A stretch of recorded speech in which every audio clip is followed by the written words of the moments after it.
O plano B em Deus serve somente para uma coisa: rasgar e jogar fora. Não existe plano B em Deus. Esse é o tema que nós vamos abordar no vídeo de hoje.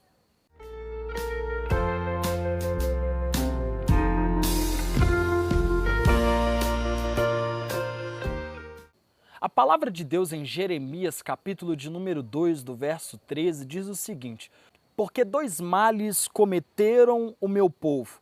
A mim me deixaram o manancial de águas vivas e cavaram cisternas rotas que não retêm águas. Hoje eu quero abordar esse tema, um tema muito presente nos dias de hoje: a maldição do plano B.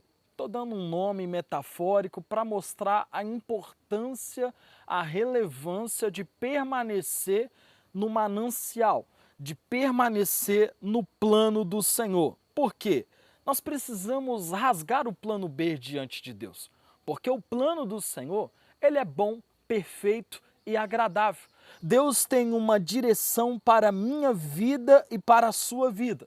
Mas para nós vivermos a direção que o Senhor tem para nós não podemos andar de forma superficial, levianos. Nós precisamos nos aprofundar nas Escrituras, precisamos nos aprofundar nas experiências que nós temos com Deus, precisamos nos aprofundar na experiência da oração, do jejum, principalmente da leitura da palavra. Porque quando nós temos essas experiências com o Senhor, elas nos levam a um nível de profundidade. E a graça do Senhor, ela é um oceano, ela é muito profunda. Por isso nós precisamos conhecer ao Senhor e deixar ser conhecido. A igreja, ela é a voz que clama em meio ao deserto. A esperança de um mundo melhor está nas mãos da igreja. Porque quando nós aceitamos a Jesus, a nossa vida, ela é profundamente transformada. Deus traz uma nova vida, Deus traz uma nova esperança. Aquilo que nós fazíamos de mal, nós não temos mais interesse. O único interesse que nós possuímos no nosso coração é fazer a vontade do Pai, caminhar segundo a vontade do Senhor. Por isso, a igreja tem a resposta.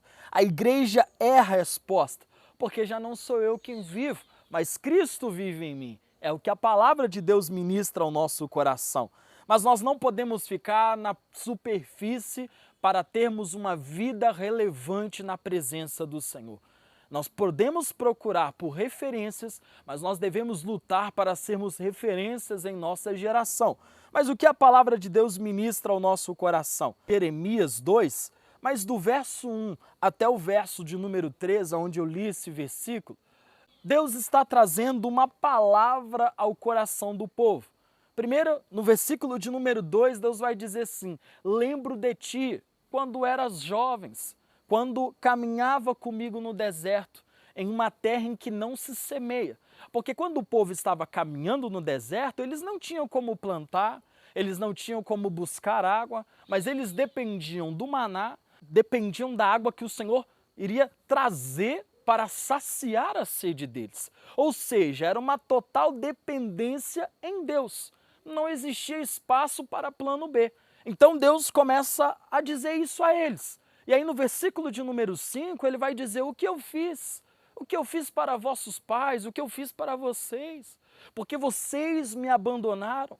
Vocês abriram mão da minha presença. E aí Deus toca no versículo de número 7 acerca da ingratidão. Porque o povo estava sendo ingrato, Deus fez tudo aquilo e eles estavam sendo ingratos com Deus. E aí Deus traz uma palavra no versículo de número 12 dizendo: se desesperem, por favor, abram-se os olhos, vocês precisam enxergar para onde vocês estão indo. E aí no versículo 13 ele vai dizer: porque dois crimes vocês cometeram, abriram mão do manancial que sou eu e cavaram para si rotas, cisternas, ou seja, rotas que não retêm águas.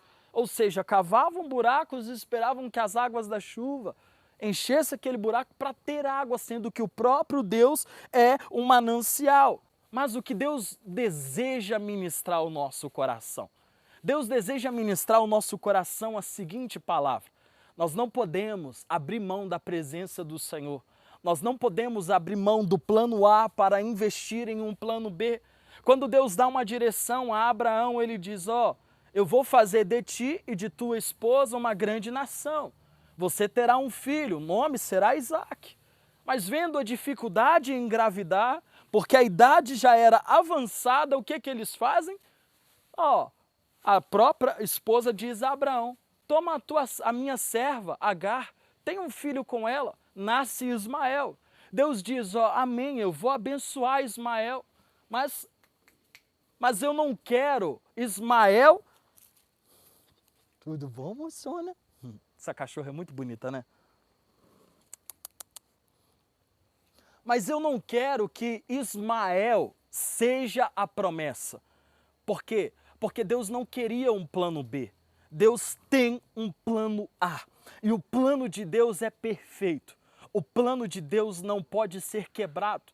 O plano de Deus, ele caminha conosco em perfeição, em graça. E quando Deus diz ao coração de Abraão, assim aconteceu. Nasceu Isaque. O povo estava criando um plano B. Eles estavam procurando, ou seja, nas suas próprias vaidades, seguindo os seus próprios desejos, achando que eles poderiam levar o controle de todas as coisas. Não existe plano B na presença do Senhor. O plano do Senhor sempre dá certo. Jesus veio na cruz e não havia um plano B, ali estava a presença do Senhor, ali se cumpriu aquilo que estava escrito em todas as Escrituras. Ou seja, o plano de Deus para a minha vida, o plano de Deus para a sua vida, ele não pode ser quebrado, ele não pode ser destruído. O nosso Deus, ele nunca morre.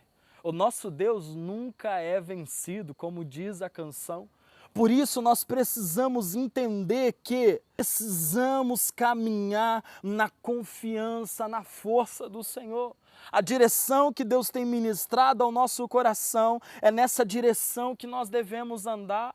Nós não podemos ser ingratos com o que Deus já fez no nosso passado.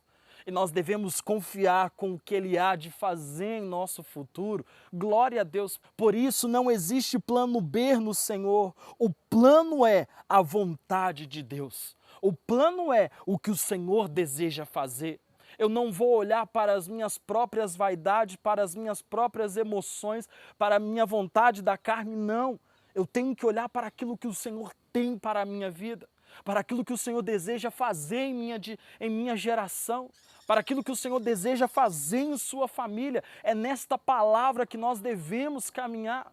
Às vezes Deus te deu uma direção, às vezes Deus te deu uma vocação, Deus te deu um chamado no seu próprio serviço. Não estou aqui querendo dizer que você tem que abrir mão, ser pastor, pastora, evangelista, não estou dizendo isso. Mas no seu trabalho, na sua família, Deus deu uma direção. Só que quando essa direção se torna difícil, nós começamos a olhar o plano B. Foi aquilo que Abraão e Sara fizeram. Eles olharam um plano B. Mas quando nós olhamos para a vida de Daniel, Daniel foi tirado da sua família, da sua cidade, dos seus costumes, deram um novo nome a ele, quiseram introduzir nele novos alimentos, mas Daniel seguiu firme na palavra do Senhor, porque o único plano de Daniel era caminhar com Deus. E quando nós caminhamos no Senhor, Ele honra a sua palavra e nós seremos honrados com ela. Não existe plano B em Deus. Aquilo que o Senhor escreveu para você em Salmo 139, versículo de número 16. Que os nossos dias foram escritos por Deus, aquilo que o Senhor escreveu para você, aquilo que o Senhor escreveu na sua história. Seja obediente ao Senhor, seja fiel à palavra do Senhor e Ele vai cumprir aquilo que Ele escreveu. Por isso, rasgue o plano B. Não existe plano B em Deus. E a palavra do Senhor nos mostra que uma cisterna, ela não tem uma profundidade.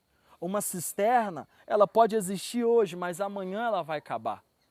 A fidelidade, ela é colocada diante em Deus quando nós não temos o que fazer. Por isso que no versículo de número 2, o Senhor diz: lembro de ti quando eras jovens, quando caminhava no deserto, numa terra em que não se semeia. Nós precisamos andar nessa proporção de confiança, porque ali tinha uma coluna de fogo que aquecia de noite, tinha nuvens que protegia do sol, havia maná, pão, havia codornizes também, havia água, ou seja, havia o cuidado do Senhor. No plano de Deus, o cuidado está diante do nosso coração. Talvez algumas coisas não dão certo em nossas vidas pelo fato de nós estarmos agarrando o plano B. Ah, se não der certo eu saio desse casamento, se não der certo eu pulo desse emprego, se não der certo eu abandono essa área profissional, eu vou para outra. Se não der certo, eu mando meu filho para o pai dele, eu mando para a avó dele. Nós estamos cheios de plano B. Mas o plano B, ele não é certo. E o plano B, por mais que ele parece que está nos levando à prosperidade, ele fracassa. Porque o verdadeiro plano está nas mãos do Senhor. Para caminhar em confiança no plano do Senhor, para caminhar em confiança na palavra do Senhor, requer de nós oração. Requer de nós leitura da palavra, requer de nós experiências de profundidade em Deus. E essas experiências vai nos levar a um nível de confiança em Deus, sabendo que Ele está no controle de todas as coisas. O plano B serve para uma única coisa: rasgar e jogar fora. Porque o plano de Deus, ele não pode ser quebrado, ele não pode ser destruído. Tenha o plano do Senhor no seu coração e que o manancial do Senhor possa fluir sobre a sua vida. Porque o Senhor mesmo diz nas suas escrituras que do nosso interior fluirão rios de águas vivas. Que esse rio possa jorrar sobre a sua casa, sobre a sua família. Que esse manancial seja a segurança do seu coração. Em nome de Jesus. Amém. Amém. Bom, esta é a palavra que eu queria ministrar ao seu coração. Quero convidar você a compartilhar. Compartilhe com algum amigo, amiga, ou irmão, irmã. Diga a ele, ó, o plano do Senhor é perfeito e o plano de Deus não pode ser quebrado. O plano do Senhor não pode ser destruído. Diga a ele com essa convicção. Amém? Também quero convidar você a se inscrever, você que não é inscrito no canal, a curtir este vídeo, porque nos ajuda bastante a promover o Evangelho do Senhor. Eu sou o pastor Felipe Assunção, da Igreja Metodista em Alto Jequitibá, e esta é a palavra que eu queria partilhar ao seu coração. Deus abençoe, paz do Senhor, até a próxima.